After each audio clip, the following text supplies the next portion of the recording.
J'ai découvert la liaison de mon mari et de ma sœur sur le téléphone caché de mon fils. Maman n'est qu'un distributeur de billets, lui avait-il envoyé par texto. Mes enfants ont supprimé les enregistrements de sécurité pour eux. Alors, j'ai vidé les comptes, vendu notre maison, et disparu, laissant des preuves à la vue de toute la ville. Bonjour à tous. Merci d'être ici avec moi aujourd'hui. Avant de commencer mon histoire, j'aimerais savoir de quelle ville vous nous rejoignez. N'hésitez pas à le partager dans les commentaires. Maintenant, laissez-moi vous emmener dans cette histoire. Je m'appelle Carole, et je vous raconte ceci depuis une petite maison tranquille avec un petit jardin à 3000 km de ce que j'appelais autrefois mon foyer. Dans 3 heures, mon mari, Robert, se réveillera. Il trouvera les papiers du divorce sur la table de la cuisine, là où il laisse habituellement sa tasse de café. À côté de ces papiers, il y aura suffisamment de preuves non seulement pour mettre fin à notre mariage, mais pour briser la réputation impeccable que lui et ma sœur ont si soigneusement façonnée dans notre communauté. Ma sœur, Brenda, eh bien, elle se réveillera pour découvrir que son poste lucratif de directrice de compte dans mon entreprise n'existe plus. Mes enfants, Gareth et Sylvia, ils se réveilleront face à la dure réalité que leurs fonds universitaires ont disparu et que la vie facile qu'ils ont toujours connue est terminée. Et moi? Je recommencerai à zéro, libre de chacun d'entre eux. Mais laissez-moi commencer par le début. Vous devez comprendre l'ensemble du tableau. J'ai 38 ans, ou du moins c'est l'âge que j'avais quand tout a commencé. Je suis marié depuis 19 ans, depuis que j'étais pratiquement une enfant moi-même. J'ai rencontré Rob à l'université, et je suis tombée éperdument amoureuse. Il était charmant, beau, l'âme de la fête. J'étais la discrète et ambitieuse. J'ai bâti mon agence de marketing et de relations publiques à partir de rien. Je l'ai lancé dans une chambre d'amis avec rien d'autre qu'un ordinateur portable d'occasion et une bonne dose de courage, vivant de nouilles instantanées et de pure détermination. C'est maintenant une entreprise de plusieurs millions de dollars avec des clients dans tout le pays. Pendant que je travaillais 80 heures par semaine, mon mari Rob est resté à la maison pour élever nos 2 enfants. C'était un accord que nous avions conclu. Je construirais l'empire et il gérerait le front intérieur. Notre fils Gareth a 17 ans. Notre fille Sylvia en a 15. Ma sœur cadette, Brenda, travaillait pour moi. Je lui ai donné un travail quand personne d'autre ne voulait d'elle. Fraîchement sortie d'un divorce compliqué, sans réelle compétence. Je l'ai formée, je l'ai encadrée, et elle est finalement devenue directrice de compte senior. De l'extérieur, nous étions la famille modèle du succès. Nous avions la grande maison dans la belle banlieue, celle que j'avais conçue moi-même avec l'architecte. Nous avions les dîners du dimanche où tout le monde riait. Rob racontant des histoires sur les dernières frasques des enfants, Brenda se plaignant avec enjouement de ses clients impossibles. Nous avions les vacances familiales exotiques, une semaine à Hawaï chaque printemps, du ski à Aspen pour Noël, tout cela payé par le succès de mon entreprise. Je me souviens d'un voyage à Maui il y a quelques années. Je venais de conclure le plus gros contrat de ma carrière. Je leur avais fait la surprise de billets en première classe. Je me souviens avoir regardé Rob et Brenda rire en essayant de surfer, avec les enfants les encourageant depuis la plage. J'ai pris une photo de ce moment. Eux 4 en silhouette contre le coucher de soleil, l'air si heureux, si parfait. Je me suis dit, voilà ce à quoi sert tout ce travail acharné. En regardant cette photo maintenant, je réalise que j'étais la seule à ne pas être sur la photo. J'étais toujours celle derrière l'appareil photo, celle qui finançait la scène. J'étais l'architecte d'une vie dans laquelle je ne vivais même pas vraiment. Nous étions le package complet, le rêve américain, poli jusqu'à la perfection. Il y a environ 2 ans, j'ai commencé à remarquer des choses, de petites choses, le genre de choses que l'on ignore parce que l'alternative est tout simplement trop terrifiante à envisager. Au début, c'était Rob. Il a rejoint un club de tennis haut de gamme, un endroit que je savais qu'il ne pouvait pas se permettre s'il le payait lui-même. Il a commencé à acheter des tenues de sport neuves et chères, et devenu obsédé par son régime alimentaire. Il ne se remettait pas seulement en forme, il se pavanait. Il a commencé à s'habiller différemment, pas de manière négligée, juste avec plus d'effort, comme s'il essayait d'impressionner quelqu'un. Un après-midi, je suis passé au club pour le surprendre, peut-être pour taper quelques balles. Je l'ai trouvé sur la terrasse en train de rire avec un groupe de personnes, et quand il m'a vu, son sourire a vacillé une fraction de seconde. Il m'a présenté, bien sûr, mais il semblait troublé, pressé que je parte. J'ai mis ça sur le compte du fait qu'il était dans son élément avec ses nouveaux amis et que j'étais une intruse. Puis ma sœur Brenda a commencé à venir plus souvent. Elle passait après le travail pour discuter de projets même si nous avions déjà tout couvert au bureau. Elle et Rob s'asseyaient dans la cuisine à boire mon vin, à rire de blagues privées pendant que j'étais à l'étage en train d'essayer de décompresser d'une longue journée. Je descendais chercher de l'eau et leur conversation s'arrêtait net. « Oh, Carole, on parlait juste du comte Henderson », disait Brenda, un peu trop vite. Je parcourais mes relevés de cartes de crédit et voyais de petites dépenses, des choses qui ne collaient pas tout à fait. Un café pour deux dans un petit café de l'autre côté de la ville un mardi matin. Un déjeuner dans un bistrot près de l'appartement de Brenda un jour où Rob était censé faire des courses. Je lui posais la question, et il avait toujours une excuse plausible. Oh, oui. J'ai retrouvé Brenda là-bas pour lui donner des dossiers qu'elle avait laissés à la maison. Tout avait du sens si on ne se laissait pas trop réfléchir. Et les enfants ont commencé à se comporter bizarrement avec moi.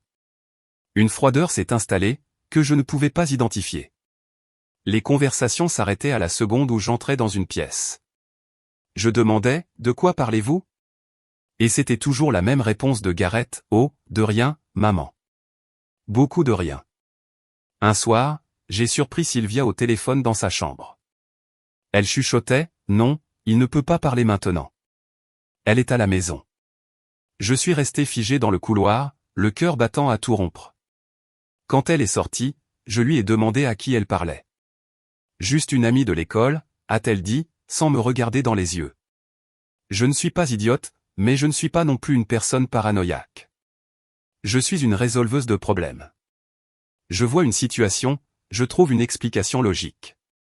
Alors, j'ai tout rationalisé. Rob traversait une sorte de crise de la quarantaine, voulant se sentir à nouveau jeune et séduisant. Ça m'allait.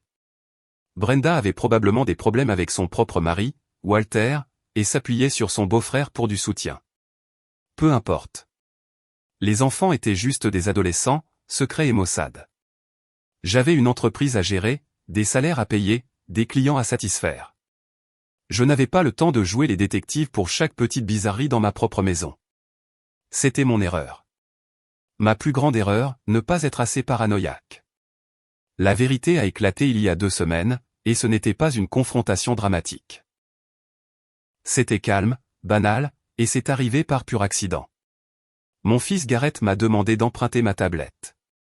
Il a dit qu'il avait égaré la sienne. Je savais l'avoir vue dans sa chambre plus tôt dans la journée, sur son bureau, sous une pile de manuels. Alors, je suis monté dans sa chambre pour la prendre. La chambre était en désordre, comme d'habitude. Des vêtements par terre, des livres partout. En la cherchant, j'ai renversé une pile de livres près de sa table de chevet. Dissimulé derrière eux, presque entièrement caché, se trouvait un vieil iPhone. Ce n'était pas son téléphone actuel. C'était un ancien modèle, un que je n'avais pas vu depuis des années. C'était juste bizarre. Mon premier réflexe a été de le remettre en place. De le laisser tranquille. C'était son espace privé. Mais quelque chose m'a poussé à le ramasser. Une petite voix au fond de ma tête que j'ignorais depuis 2 ans a finalement hurlé. Ma main tremblait légèrement en appuyant sur le bouton d'alimentation. Il s'est allumé. Il avait encore de la batterie et n'était pas verrouillé. Pendant une seconde, j'ai juste fixé l'écran, mon cœur martelant contre mes côtes. Je pouvais encore faire marche arrière. Je pouvais poser le téléphone, m'en aller et continuer à vivre dans mon illusion confortable et bien rangée. Mais je savais que je ne pouvais pas. Je devais savoir. J'ai ouvert l'application de messagerie. Ce que j'ai trouvé sur ce téléphone n'a pas seulement brisé mon cœur. Il l'a vaporisé. Il a pris tout ce que je pensais savoir sur ma vie, ma famille, ma propre réalité, et a tout réduit en poussière. 2 ans de messages. 2 ans entre mon mari Rob et ma sœur Brenda. Ce n'était pas juste une liaison sordide. Ils étaient amoureux. Ils planifiaient un avenir. Ils parlaient de moi constamment, non pas avec colère, mais avec un mépris froid et dédaigneux. J'étais un obstacle. J'étais le distributeur de billets qui finançait leur future vie ensemble. J'ai lu des messages où ils se moquaient d'une robe que j'avais portée à un dîner d'entreprise. J'ai vu des textos où Rob se plaignait de devoir jouer le mari attentionné quand j'étais stressé par le travail. Je dois juste jouer le mari aimant un peu plus longtemps jusqu'au lancement de la nouvelle ligne de produits, disait un de ses textos. Ensuite, la compensation du divorce sera énorme. On pourra enfin avoir cette maison à Napa. La réponse de Brenda, pense juste au vignoble. Accroche-toi à cette pensée. Il y avait des centaines de photos. Des centaines. Dans mon lit, sur mon canapé, dans sa voiture, celle que je lui avais achetée pour son 40e anniversaire. Il y avait même des photos prises dans mon bureau au travail un week-end où j'étais en déplacement pour une conférence. L'arrogance pure de la chose m'a coupé le souffle. Il riait, trinquait avec mon champagne du mini-réfrigérateur du bureau, assis dans mon fauteuil. Mais ce n'était pas le pire. Le pire, c'était les messages avec mes enfants. Ils savaient. Ils savaient depuis plus d'1 an. Et ils n'étaient pas de simples observateurs silencieux. Ils étaient des participants actifs. Mon fils Gareth, celui à qui j'ai appris à faire du vélo, celui dont j'ai pensé chaque genou écorché, il était dans le coup. Il y avait des textos de Rob, « Salut mon grand, Brenda passe. Peux-tu t'assurer que les enregistrements de la caméra de l'allée de 14h à 16h sont supprimés ?» La réponse de Gareth, compris, papa. Ma fille Sylvia, ma petite fille. Elle était l'alibi. J'ai trouvé des messages de Brenda pour elle, « Salut ma chérie, si ta mère demande, j'étais à ton entraînement de foot jusqu'à 18h. D'accord ? Et Sylvia mentait pour eux. J'ai repensé à toutes les fois où je suis rentré à la maison et j'ai demandé où était Rob, et elle me regardait droit dans les yeux et disait, « Oh, papa était à mon entraînement jusqu'à 18h. Pendant ce temps, une photo horodatée sur ce téléphone montrait mon mari et ma sœur ensemble dans un hôtel à 16h30. Ils avaient tout un système, des mots de code, des signaux d'alerte pour quand je rentrais plus tôt. Mes propres enfants étaient les guetteurs de la liaison de leur père avec leur tante. Je suis restée assise là, sur le sol de la chambre de mon fils, pendant ce qui a semblé une éternité, mais c'était probablement 1 heure. Je faisais juste défiler et défiler. Mon esprit s'est vidé.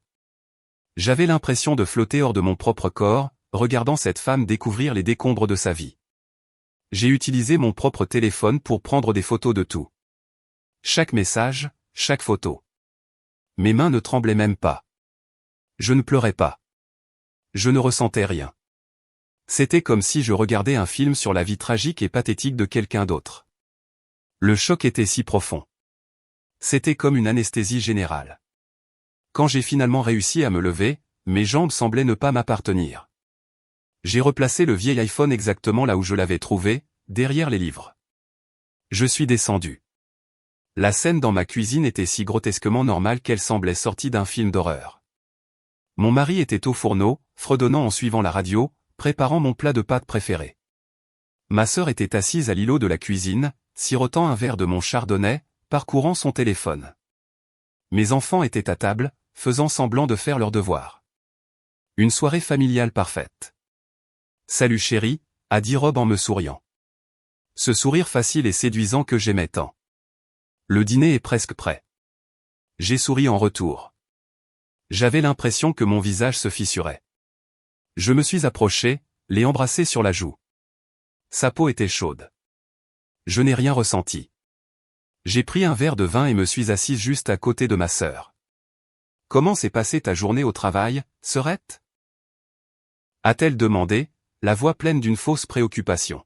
« Bien, ai-je dit, d'une voix égale. »« Très bien, j'ai conclu l'affaire Henderson. »« Oh, Carole, c'est incroyable », s'est-elle exclamée en me serrant le bras. Son contact était comme une araignée rampant sur ma peau. Nous avons dîné ensemble. Rob a servi les pâtes. Je les ai tous regardés manger la nourriture que j'avais payée dans la maison que j'avais payée. Vivant une vie que j'avais payée pendant qu'ils complotaient pour me détruire. Nous avons parlé de choses normales. Des projets pour le week-end à venir. La remise des diplômes de Gareth n'était que dans quelques mois. Sylvia avait un rôle dans la pièce de l'école. Sylvia m'a montré un dessin de son cours d'art. C'était un portrait de notre famille, tous souriants. Je lui ai dit que c'était magnifique, et ma voix ne s'est même pas brisée. Je regardais ma fille, ma petite fille, et je ne la reconnaissais pas. C'était une étrangère, une complice. Juste un dîner de famille normal. Sauf que maintenant, je savais. Je savais que chaque sourire était faux. Chaque rire était un mensonge. Chaque « je t'aime maman » était une pure connerie. Plus tard dans la nuit, dans notre chambre, Rob a initié des rapports sexuels. C'était la première fois en des mois qu'il montrait un réel intérêt.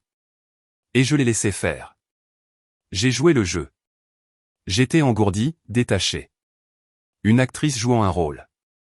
Pendant tout ce temps, je ne pensais qu'à eux. À lui et à ma sœur dans ce lit. Notre lit. Je me demandais combien de fois ils avaient été ici pendant que j'étais en voyage d'affaires pour conclure un contrat afin de payer leur vie. Quand nous avons eu fini, il s'est retourné et s'est blotti contre moi. Il a murmuré « Je t'aime ». J'ai fixé le plafond sombre. « Je t'aime aussi », ai-je menti. Il s'est endormi quelques minutes plus tard, sa tête sur ma poitrine, respirant profondément. Il avait l'air si paisible, si innocent. Et je suis resté là, éveillé, à fixer le plafond jusqu'au lever du soleil. L'engourdissement se dissipait. Et quelque chose d'autre prenait sa place. Quelque chose de froid, de dur et de tranchant. Je n'étais plus une victime. J'étais une planificatrice. Et j'étais sur le point de planifier la démolition de leur petit monde parfait. Beaucoup de gens, peut-être même certains d'entre vous qui écoutez, diraient probablement que j'aurais dû les confronter sur le champ. Crier, pleurer, jeter des objets, avoir une explication. J'y ai pensé. Je me suis imaginé descendre avec ce téléphone, le jeter sur la table et regarder leur visage se décomposer. Mais ensuite, quoi? Une dispute sale et laide. Des démentis, des mensonges. Rob m'aurait traité d'hystérique. Brenda aurait joué la victime. Il m'aurait manipulé, m'aurait dit que j'étais folle, que j'interprétais mal les choses. Ils auraient retourné la situation et, d'une manière ou d'une autre, en auraient fait ma faute. La défense classique, tu n'étais jamais à la maison, tu travaillais toujours. Non, j'ai appris une chose en dirigeant une entreprise pendant 15 ans. Quand vous frappez une seule fois, et vous faites en sorte que ça compte.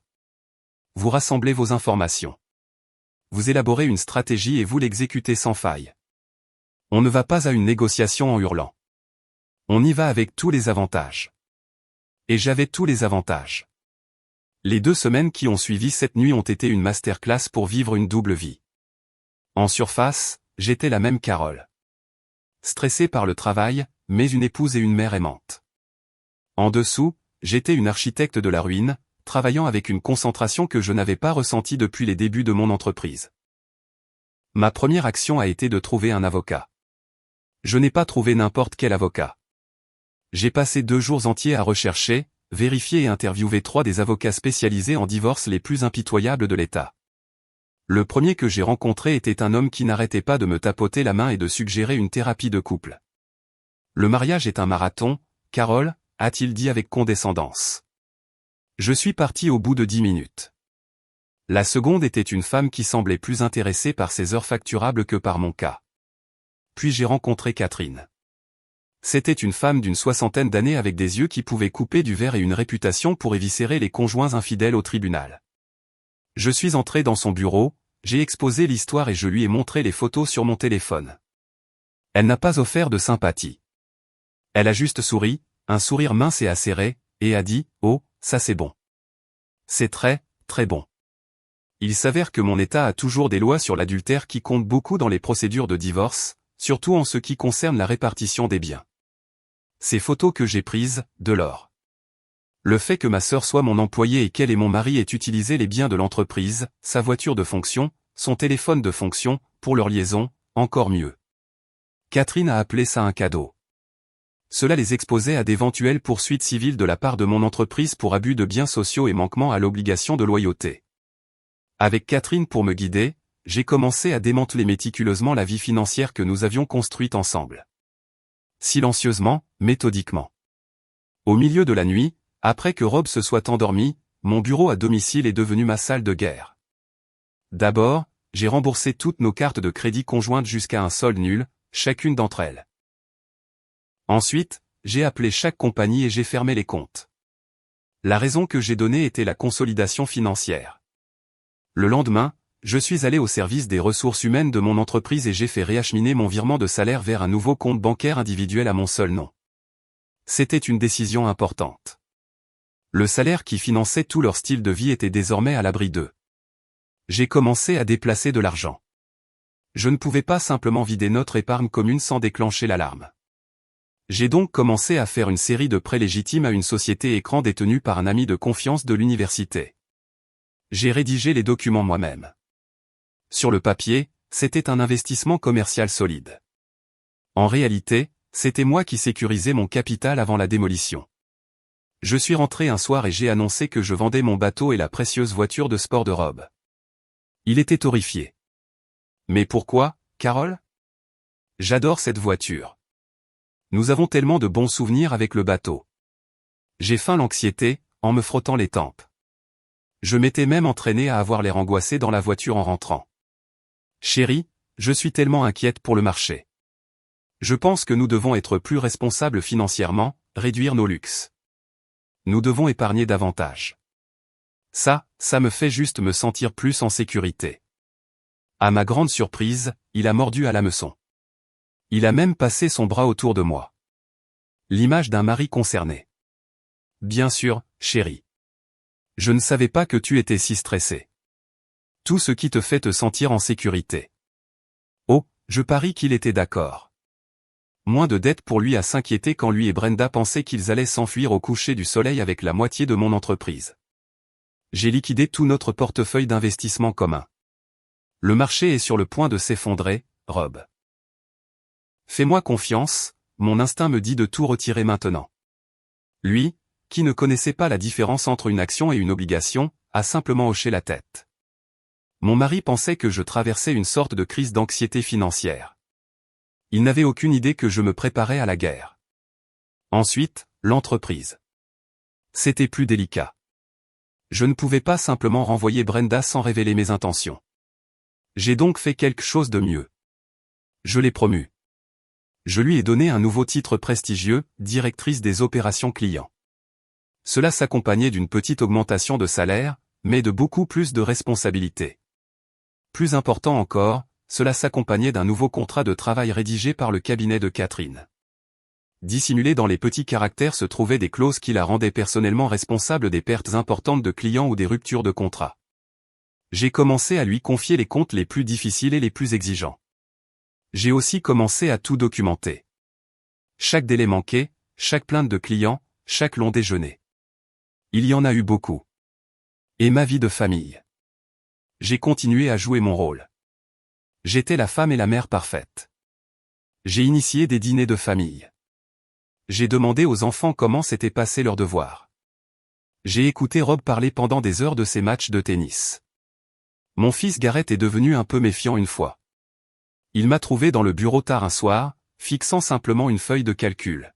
« Maman, tu as l'air différente ces derniers temps », a-t-il dit, hésitant sur le pas de la porte. « Tu travailles toujours. Tout va bien ?» La faible inquiétude dans sa voix m'a donné envie de crier. J'ai forcé un sourire fatigué. Juste le stress du travail, mon grand. Un gros nouveau projet. C'est beaucoup de pression. Ne t'inquiète pas, il a échangé un regard avec sa sœur, Sylvia, qui était dans le couloir. Il pensait probablement que je commençais à me méfier d'eux.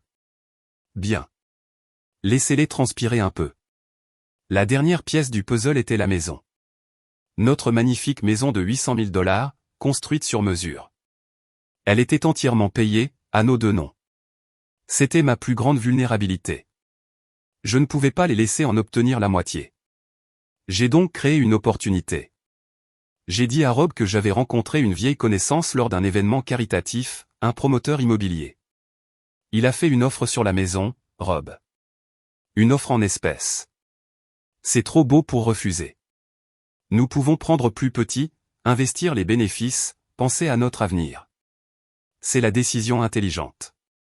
Il a hésité au début. Mais Carole, cet endroit a tellement de souvenirs. Oui, comme le souvenir de toi couchant avec ma sœur dans mon lit. Espèce d'ordure, ai-je pensé. À voix haute, j'ai dit, parfois, il faut laisser le passé derrière soi pour avancer. Un nouveau chapitre pour nous. Il a fallu une semaine pour le convaincre, en lui montrant des feuilles de calcul avec des chiffres gonflés sur ce que nous pourrions gagner, mais il a finalement accepté. Nous avons fait venir un agent immobilier.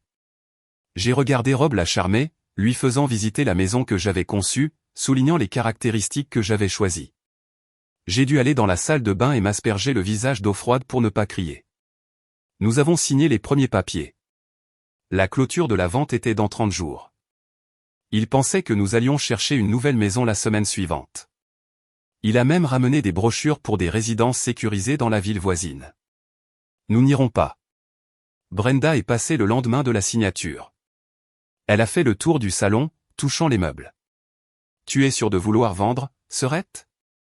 Cet endroit est si spécial. »« Oui, » ai-je dit, la regardant droit dans les yeux. « Parfois, on a juste besoin d'un nouveau départ. » Elle a eu le culot de me tapoter l'épaule. « C'est vraiment courageux, Carole. 3 semaines de plus. 3 semaines de plus de cette mascarade. Ensuite, j'allais tout réduire en cendres. Et pour tous ceux qui s'inquiètent pour les enfants, ils ont fait leur choix. Ils ont choisi de me mentir tous les jours pendant plus d'1 an.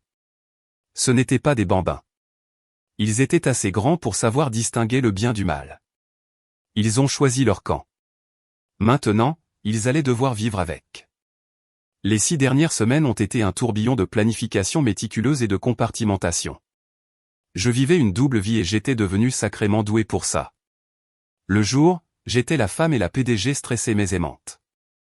La nuit, après que tout le monde se soit endormi, j'étais sur mon ordinateur portable, organisant méthodiquement ma nouvelle existence. J'avais l'impression de planifier la campagne marketing la plus complexe de ma vie. Mais le produit, c'était ma propre liberté. La préparation était essentielle. J'ai trouvé un superbe appartement dans une ville à 3000 km, un endroit avec d'immenses fenêtres et une vue sur l'eau. J'ai engagé un architecte d'intérieur à distance et l'ai fait entièrement meublé avant même d'y avoir mis les pieds. J'ai passé des heures en ligne à tout choisir, du canapé à l'argenterie. C'était la première fois depuis des années que je prenais des décisions pour une maison qui était entièrement les miennes, sans avoir à consulter personne. C'était une petite chose, mais c'était incroyablement libérateur. J'ai utilisé mes contacts professionnels pour décrocher un projet commercial majeur dans ma nouvelle ville, une mission de conseil qui me tiendrait occupé et serait rentable pendant des mois. J'ai ouvert de nouveaux comptes bancaires, pris un nouveau forfait téléphonique avec un nouveau numéro, de nouvelles cartes de crédit, toute une nouvelle identité financière, pour ainsi dire. Je me suis même inscrite à une salle de sport là-bas en ligne. Je construisais un radeau de sauvetage pendant qu'il faisait encore la fête sur le Titanic. La vente de la maison était prévue pour la semaine suivant mon départ. Rob pensait que nous allions emménager temporairement dans une location de luxe pendant que nous cherchions la maison de nos rêves. Il était si excité. Il passait ses soirées à regarder des sites immobiliers, me montrant des manoirs que nous pourrions nous offrir avec les bénéfices de la vente. Je hochais la tête et souriais, faisant des commentaires vagues tout en comptant les jours à l'intérieur. L'emballage était une opération stratégique. Toutes mes affaires vraiment importantes, mes documents personnels, la montre de mon grand-père, les albums de photos de famille, les vieux disques de mon père, ont été emballés et expédiés dans des boîtes étiquetées, fournitures de bureau et dossiers clients. Je l'ai fait petit à petit sur plusieurs semaines. L'audace pure était ma couverture. J'emballais une boîte dans mon bureau à domicile juste devant lui et il ne voyait qu'une femme occupée se préparant à un déménagement. Je prends juste un peu d'avance, chérie, disais-je. Tu sais comme j'aime être organisé. Il n'a pas remarqué que les albums photos sur les étagères avaient été remplacés par des albums vides d'apparence identique que j'avais achetés dans un magasin de loisirs créatifs. Il n'a pas remarqué que la montre chère que je portais tous les jours était une réplique convaincante que j'avais achetée en ligne. La vraie était déjà dans un coffre-fort dans ma nouvelle ville. La nuit où j'ai emballé la vraie montre a été difficile. C'était celle de mon père. Il me l'avait donnée quand j'ai eu mon diplôme universitaire. En sentant son poids dans ma main, j'ai ressenti une vague de chagrin pour la famille que je pensais protéger, l'héritage que je pensais construire. Puis j'ai pensé à leur trahison, et le chagrin s'est durci en résolution. Je l'ai enveloppé dans du papier bulle et l'ai placé dans la boîte. J'ai même acheté un tout nouvel ensemble de mes outils professionnels préférés et les ai fait expédier au nouvel espace de bureau que je louais. Ils étaient complètement inconscients. La restructuration de l'entreprise était la partie la plus délicate. Je ne pouvais pas simplement dissoudre mon entreprise sans déclencher 1000 alarmes. Donc, comme je l'ai mentionné, j'ai fait quelque chose de mieux. J'ai organisé une petite fête au bureau pour célébrer le nouveau titre de Brenda en tant que directrice des opérations. Elle rayonnait, savourant l'attention, faisant un petit discours sur sa gratitude pour mon mentorat et mon amour sororal. J'ai failli m'étouffer avec mon champagne. Ce qu'elle ne savait pas, c'est que le contrat qu'elle avait signé, celui que le cabinet de Catherine avait rédigé, la rendait personnellement responsable de toute erreur majeure. J'ai également lancé une enquête discrète sur ses notes de frais et j'ai découvert qu'elle utilisait la carte de crédit de l'entreprise pour des luxes personnels, des journées au spa, des dîners coûteux avec mon mari, même un week-end, et sa consommation d'alcool, qui avait commencé par un verre de vin au déjeuner, avait augmenté. J'avais plusieurs rapports d'autres employés la sentant sentir l'alcool au travail. Tout était documenté. Puis j'ai approché Regina, ma directrice de bureau. Regina était avec moi depuis 15 ans, depuis le tout début. C'était une mère célibataire qui avait commencé comme mon assistante à temps partiel. Elle était loyale, brillante et travailleuse. Je l'ai appelée dans mon bureau un soir et j'ai fermé la porte. Je lui ai dit que je faisais de grands changements dans ma vie et que je voulais vendre l'entreprise. J'ai vu la panique dans ses yeux. Puis je lui ai exposé mon offre. Une vente légitime de 60% des parts de l'entreprise à elle, financée par l'entreprise elle-même. Cela ferait d'elle la propriétaire majoritaire et la PDG. La vente serait finalisée la semaine après mon départ. Je conserverais 40% en tant que partenaire silencieuse, me garantissant un flux de revenus régulier sans aucune implication. Elle a pleuré quand je le lui ai dit. Elle a d'abord cru que je plaisantais. Regina, ai-je dit, cette entreprise est mon bébé. Je ne la confie pas à n'importe qui. Je la confie à la seule autre personne qui l'aime autant que moi. Elle le méritait. Et les enfants. C'est la partie où les gens vont probablement me détester, mais honnêtement, je m'en fiche éperdument. Ils ont eu exactement ce qu'ils méritaient, une dose de réalité. Le fonds universitaire de mon fils Gareth, qui était substantiel, se trouvait dans un compte en fiducie à mon seul nom. Je l'ai liquidé, chaque centime. Il allait le découvrir à ses dépens lorsqu'il essaierait d'y accéder pour son premier paiement de frais de scolarité. Le 16e anniversaire de ma fille Sylvia approchait, et j'avais prévu de lui acheter une voiture neuve. Ça n'allait pas arriver. Les cartes de crédit que je payais, celles qu'ils utilisaient pour tout, de la restauration rapide aux nouveaux vêtements, devaient être coupées le jour de mon départ. Ils voulaient jouer à des jeux d'adultes avec des trahisons d'adultes. Bienvenue aux récompenses pour adultes. L'univers m'a offert un dernier moment de clarification la semaine dernière. Je regardais un film avec Sylvia, juste nous deux. C'était une soirée calme et rare. Son téléphone a vibré sur le canapé à côté d'elle. Elle y a jeté un coup d'œil et j'ai vu son visage devenir complètement blanc. « Tout va bien ?» ai-je demandé, gardant une voix désinvolte. « Ouais, juste des histoires d'amis » a-t-elle balbutié. Mais j'avais vu l'aperçu du message. C'était de Rob.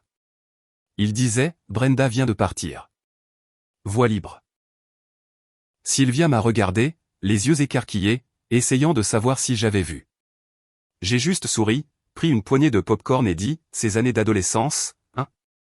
Tellement de drames. » Elle a eu un petit rire nerveux et a rapidement tapé quelque chose en retour. J'ai vu l'écran de son téléphone avant qu'elle ne le détourne. Sa réponse était pour ma sœur, Brenda. Elle disait « Tout est clair. Maman est à l'ouest. » À l'ouest. C'est ce que ma petite princesse pensait de moi. Ce seul mot a solidifié chaque décision froide et dure que j'avais prise. Il y avait une autre personne à prendre en considération dans tout ce gâchis. Le mari de Brenda, Walter. C'est un homme adorable, une personne vraiment bonne. Un professeur d'histoire au lycée qui aime son travail et adore ma sœur. Il n'avait aucune idée qu'il était marié à une ordure infidèle, tout comme moi.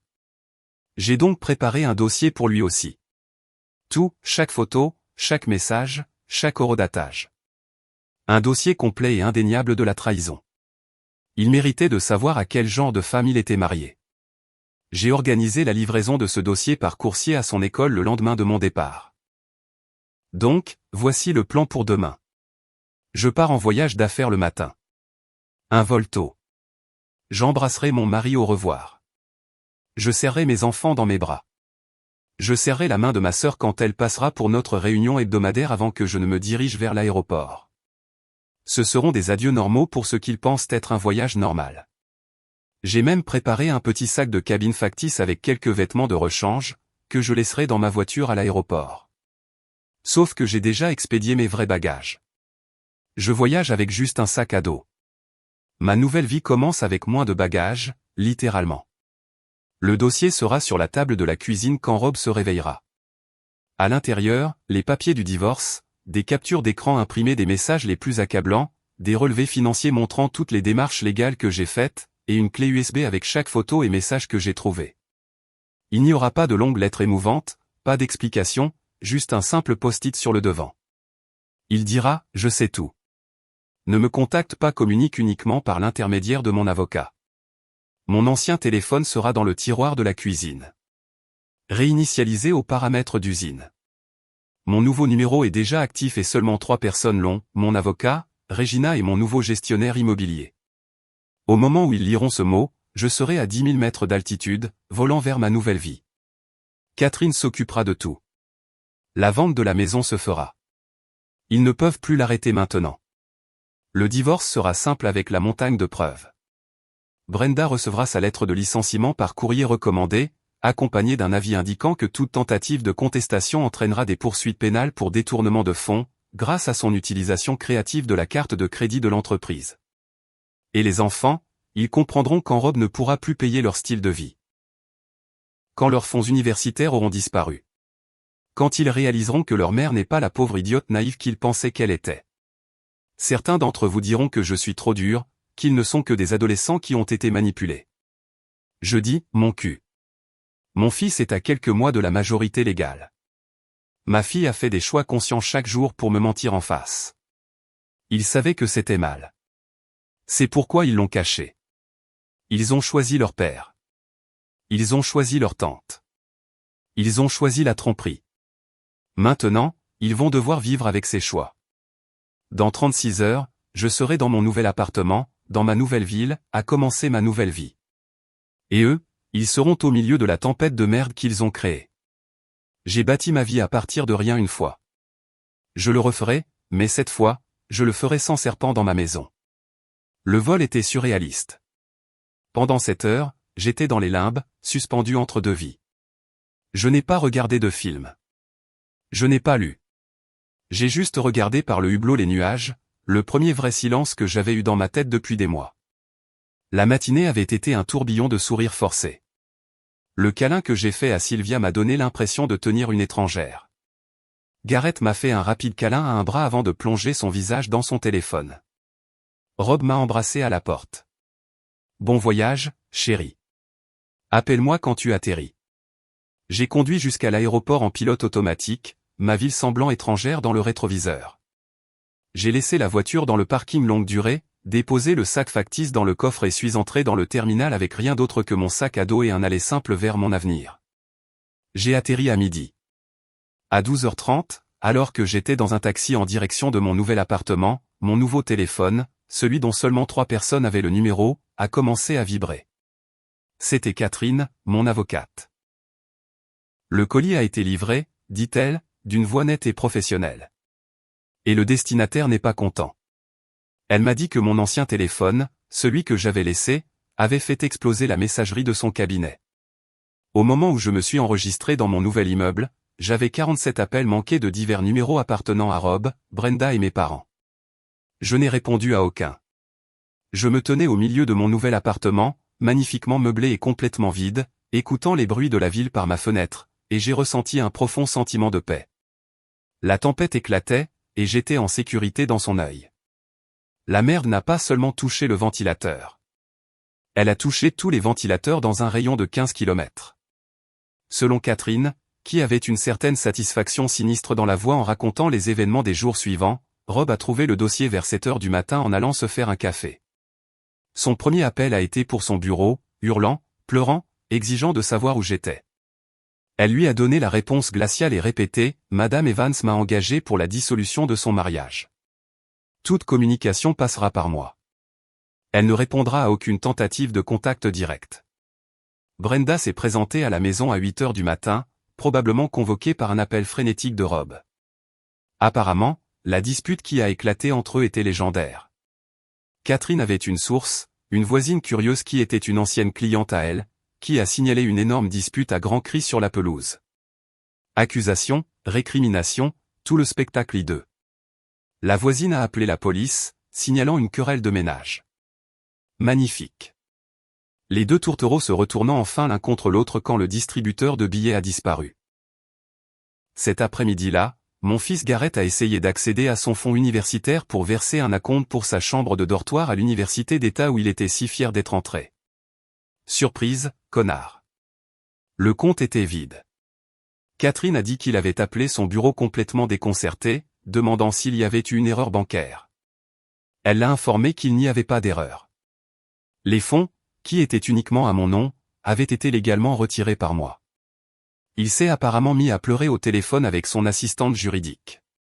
Ma fille Sylvia a eu sa dose de réalité à la cafétéria de l'école. Elle a essayé d'acheter son déjeuner et sa carte de débit a été refusée. Bienvenue dans le monde réel, princesse. Ses amis ont dû lui avancer l'argent. L'humiliation ne faisait que commencer.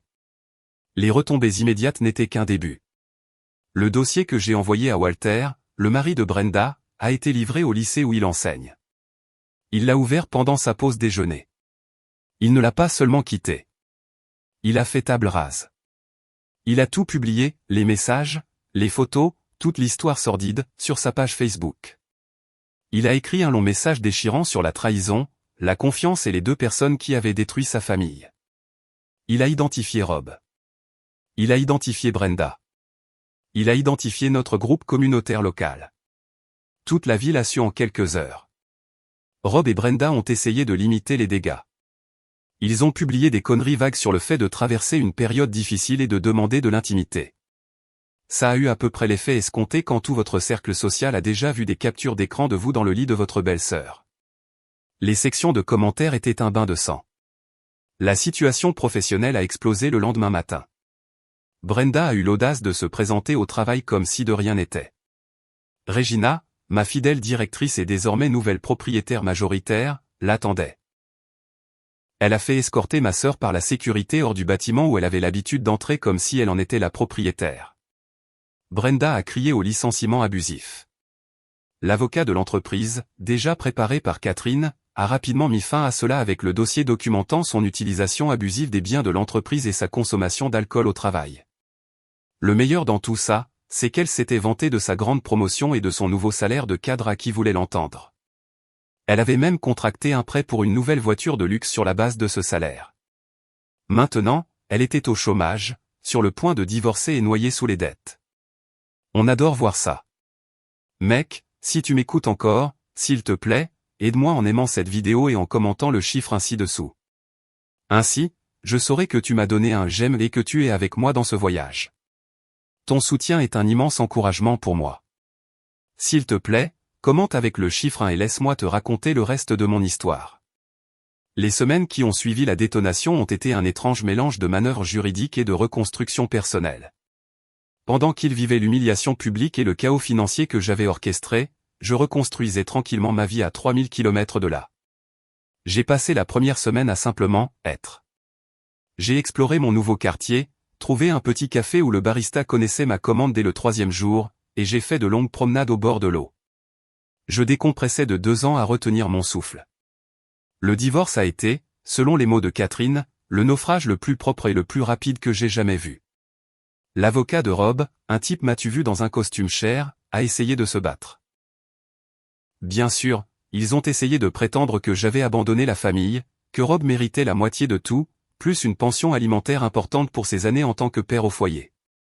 Catherine a littéralement ri au téléphone avec eux. Puis elle a envoyé le dossier complet des preuves, l'affaire, le complot, l'implication des enfants, l'utilisation abusive des fonds de l'entreprise par Brenda. C'était accablant. Catherine m'a dit qu'ils avaient eu une réunion de règlement où l'avocat de Rob a regardé les preuves pendant 10 minutes, est devenu pâle et a demandé une suspension de séance. Il est revenu et a conseillé à Rob de prendre tout ce qui était offert. Ils ont tenté un dernier coup désespéré. Ils ont prétendu un abus émotionnel, que ma carrière à haute pression l'avait poussé dans les bras de ma sœur. La juge, une femme pragmatique qui semblait avoir tout vu, a jeté un coup d'œil au dossier de preuves et a failli condamner Rob pour outrage à la cour. Vous prétendez un abus émotionnel, monsieur Evans, aurait-elle dit, selon le récit jubilatoire de Catherine, alors que vous documentiez votre liaison dans le bureau de votre femme, en utilisant son argent pour le faire? Sortez de ma salle d'audience avec ces bêtises. Le règlement final a été brutal pour lui.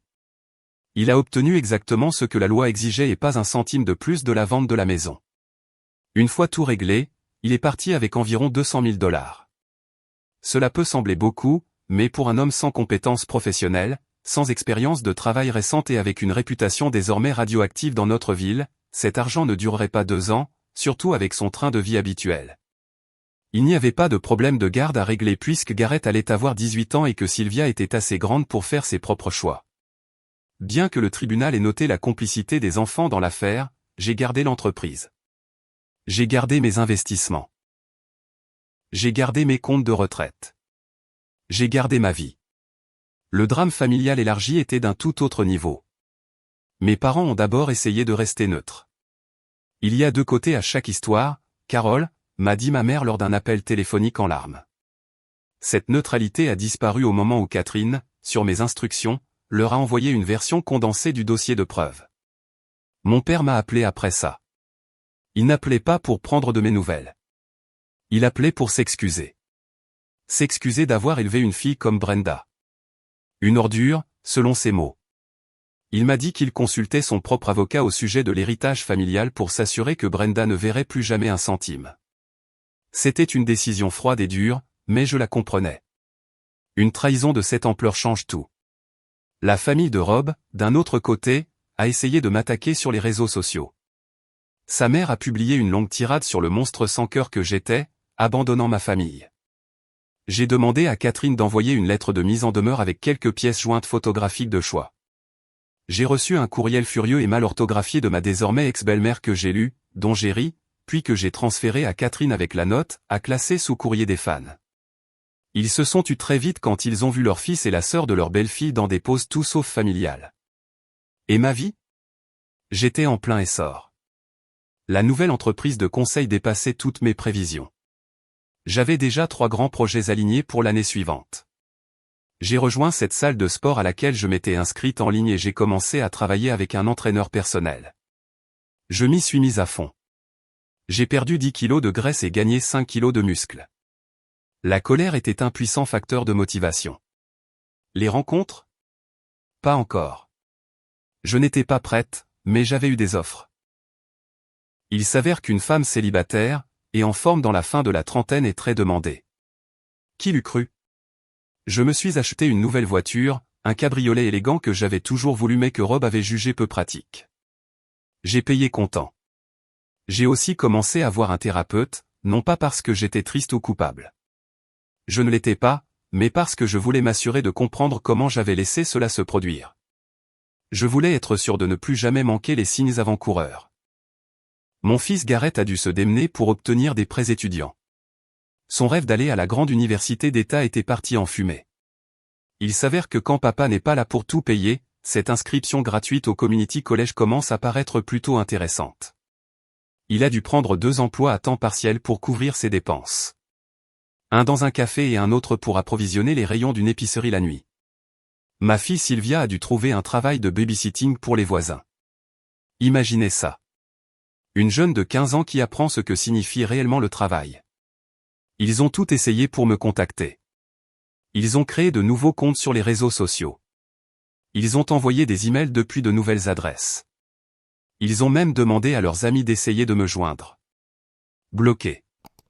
Bloqué. Bloqué. Un soir, j'ai vu un appel entrant d'un numéro que je ne reconnaissais pas. Je l'ai laissé aller sur la messagerie vocale. C'était Sylvia. Maman, s'il te plaît, sanglotait-elle au téléphone. S'il te plaît, rappelle-moi.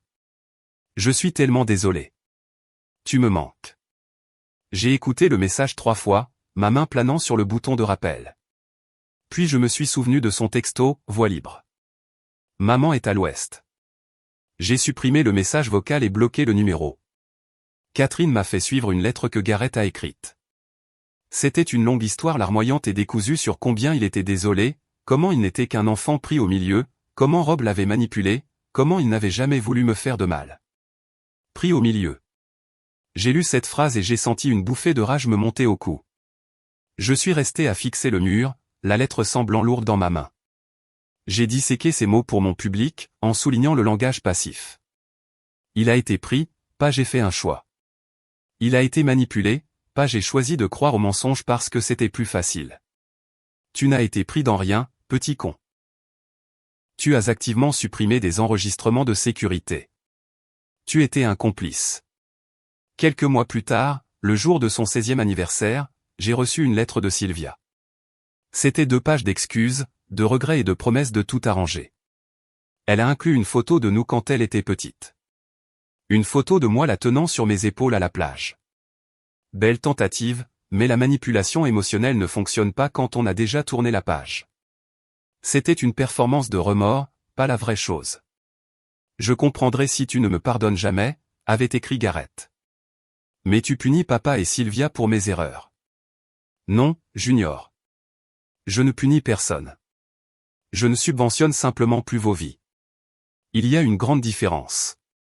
Peut-être qu'un jour, quand ils seront adultes, quand ils auront eu le cœur brisé, quand ils auront leur propre famille, peut-être alors comprendront-ils la profondeur de leur trahison. Ou peut-être pas. Quoi qu'il en soit, je vivrai ma vie selon mes propres termes. J'ai dû les laisser partir. Je le devais, pour ma propre santé mentale. C'était comme amputer un membre pour sauver le reste du corps. Ça faisait un mal de chien, mais c'était nécessaire pour survivre. La vie continue. C'est ce qu'on vous dit, non? Mais pendant longtemps, j'ai eu l'impression de simplement faire les choses machinalement. Réveil, salle de sport, travail, manger, dormir, recommencer. J'étais fonctionnel, même couronné de succès, mais il y avait un vide en moi. J'avais construit des murs autour de mon cœur si haut et si épais que je n'étais pas sûr que quoi que ce soit puisse jamais les traverser à nouveau. Je suis sorti avec quelques hommes gentils et normaux, mais je n'ai rien ressenti. J'étais poli mais distante. Je ne pouvais pas baisser ma garde. Puis quelque chose d'inattendu s'est produit. Walter, l'ex-mari de Brenda, a pris contact. Ça a commencé par un email. Il voulait juste me remercier de lui avoir dit la vérité. Il a dit que c'était la chose la plus difficile qu'il ait jamais traversée, mais que savoir valait mieux que de vivre dans le mensonge. Cet email s'est transformé en 2, puis en longues conversations par SMS. Nous étions 2 survivants du même naufrage, comparant nos notes. Nous avons parlé de nos ex, de la trahison, mais nous avons aussi commencé à parler d'autres choses, de son amour pour l'histoire, de ma passion pour la création de marques, de nos enfants, du sentiment d'être perdu à la fin de la trentaine. Il m'a dit quelque chose lors d'un de ces appels tardifs qui m'a glacé le sang. Il a dit que dans le désordre de leur divorce, Brenda avait tout avoué. Elle et Rob planifiaient cela depuis des années. Ils n'attendaient pas seulement que mon entreprise grandisse. Ils attendaient le décès de mes parents. Mon père avait un problème cardiaque et ils savaient que j'étais la principale bénéficiaire de leur testament.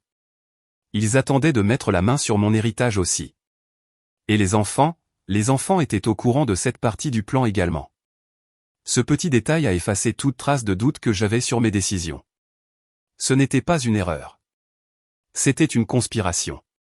Après quelques mois de discussion, Walter a mentionné qu'il envisageait un changement. Son district scolaire était un désastre et il voulait un nouveau départ pour lui et ses enfants. Ma nouvelle ville, a-t-il noté, avait l'un des meilleurs systèmes scolaires publics du pays. Était-ce compliqué? Peut-être. Est-ce que ça m'importait? Non. Il a déménagé ici le mois dernier. Nous y allons doucement. Nous nous sommes vus pour un café. C'était gênant au début. 2 personnes liées par un traumatisme affreux. Mais ensuite, nous avons commencé à parler et c'était facile. Il était gentil, drôle et honnête. C'est agréable d'être avec quelqu'un qui a de l'intégrité, quelqu'un qui comprend. Nous ne sommes qu'amis pour l'instant, mais c'est une base. J'ai acheté une maison. Rien d'aussi luxueux que mon ancienne, mais elle est à moi. 3 chambres, 2 salles de bain, une piscine et un bureau à domicile dédié où je peux travailler sans que personne ne se plaigne du bruit. J'ai même commencé à donner un cours de gestion de petite entreprise à temps partiel au community college local. Ça fait du bien de redonner, d'aider de jeunes gens ambitieux à éviter certaines des erreurs que j'ai commises. Je suis dans la meilleure forme de ma vie. J'ai commencé la boxe. Il y a quelque chose d'incroyablement thérapeutique à frapper un sac de frappe quand on imagine certains visages dessus. Je me suis fait de solides amis à la salle de sport, des hommes et des femmes qui apprécient l'honnêteté et le travail acharné. Le divorce a été finalisé il y a 2 mois. Le divorce le plus propre que j'ai jamais vu, a dit Catherine. Pourquoi? Parce que les preuves étaient si accablantes qu'il n'y avait plus rien à contester. Les gens me demandent si je le regrette. Si je regrette d'avoir opté pour la politique de la terre brûlée, si j'aurais dû essayer la thérapie de couple, essayer de pardonner, essayer de garder la famille unie pour les enfants. Voici ma réponse, putain, non. Ils n'ont pas seulement trompé. Ils ont conspiré. Ils ont comploté. Ils m'ont fait passer pour une idiote dans ma propre maison, à mes propres frais. Mes enfants, les 2 personnes pour qui j'aurais donné ma vie, m'ont regardé dans les yeux tous les jours et ils ont menti. Ils ont aidé leur père à me trahir.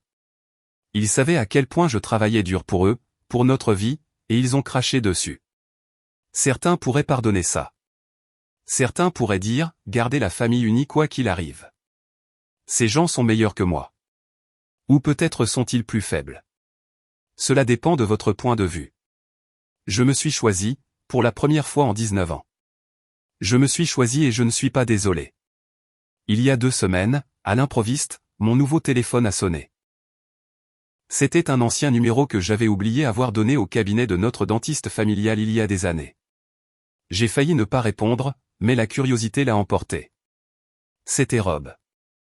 Je ne sais pas comment il a eu le numéro. Sa voix était différente. Plus mince, battue. « Carole, s'il te plaît », a-t-il dit. Juste 5 minutes. J'ai besoin de te dire quelque chose. J'ai failli raccrocher, mais j'ai écouté. Je voulais l'entendre. Tu as tout détruit, a-t-il dit, la voix brisée. Les enfants me détestent. Je ne trouve pas de travail décent. Ta sœur ne me parle même plus. J'ai tout perdu. J'ai attendu un instant. Ma propre voix, quand elle est sortie, était calme et stable. Non, Rob. Tu n'as pas tout perdu. Tu as tout jeté. J'ai juste arrêté de ramasser derrière toi. Je t'aimais, a-t-il dit, et ça sonnait pathétique. Vraiment. C'est juste que, j'étais confus. Pendant 2 ans, ai-je demandé. Le silence à l'autre bout du fil était ma réponse. Je pouvais l'entendre respirer, un son tremblant et superficiel. Finalement, il a posé la question que je savais qu'il allait poser. Es-tu heureuse? Est-ce que détruire notre famille en valait la peine? Et c'est là que tout est devenu limpide. Je ne ressentais plus de colère. Je ressentais juste de la pitié. Je n'ai pas détruit notre famille, Rob, ai-je dit. Et chaque mot semblait vrai. C'est toi qui l'as fait quand tu as couché avec ma sœur. Je n'ai fait que le documenter. J'ai raccroché. Puis j'ai bloqué ce numéro aussi. Et pour faire bonne mesure, j'ai trouvé un nouveau dentiste le lendemain.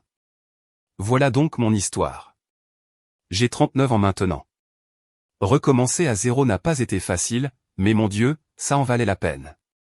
J'aurais pu être la personne la plus mature. J'aurais pu pardonner. J'aurais pu prétendre que la trahison ne m'avait pas blessé aussi profondément qu'elle l'avait fait. Mais pourquoi? Pour sauver une famille qui a conspiré contre moi?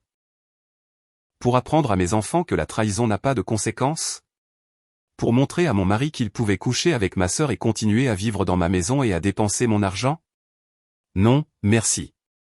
J'ai choisi la terre brûlée. J'ai choisi les conséquences. J'ai choisi de montrer à toutes les personnes impliquées que je ne suis pas la pourvoyeuse faible et inconsciente qu'ils pensaient que j'étais. Et je le referai sans hésiter. À toute femme qui lit ceci et qui traverse quelque chose de similaire, vous ne devez le pardon à personne. Vous ne leur devez pas une seconde chance. Vous ne leur devez pas l'accès à la vie que vous avez bâtie. S'ils vous trahissent, brûlez tout et construisez quelque chose de mieux sur les cendres. Et à mon ex-famille, si par hasard vous lisez ceci, vous pensiez me connaître. Vous pensiez que je ne découvrirais jamais rien. Vous aviez tort. Profitez bien du lit que vous vous êtes fait. Je serai dans le mien, dans ma nouvelle maison, dans ma nouvelle ville, vivant ma meilleure vie sans vous. Merci à tous d'avoir écouté mon histoire. Ça fait du bien de tout sortir enfin. Si vous avez vécu quelque chose de similaire ou si vous avez simplement des pensées à partager, veuillez laisser un commentaire ci-dessous. Je les lirai. Et n'oubliez pas d'aimer et de vous abonner si vous voulez en entendre plus. Ça compte beaucoup. Prenez soin de vous.